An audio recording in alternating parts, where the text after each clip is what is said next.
IPL 2024 సీజన్కి Kolkata night riders జట్టుకు గౌతమ్ గంభీర్ మెంటర్గా బాధ్యతలు చేపట్టాడు. Welcome home mentor Gautam Gambhir అంటూ నైట్ రైడర్స్ అఫీషియల్గా ట్వీట్ చేసింది.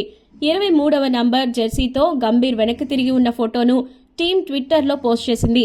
గంభీర్ కూడా ఇదే ఫోటోను ట్విట్టర్లో పోస్ట్ చేసి I'm back, I'm hungry, I'm number 23 అంటూ ట్వీట్ చేశాడు.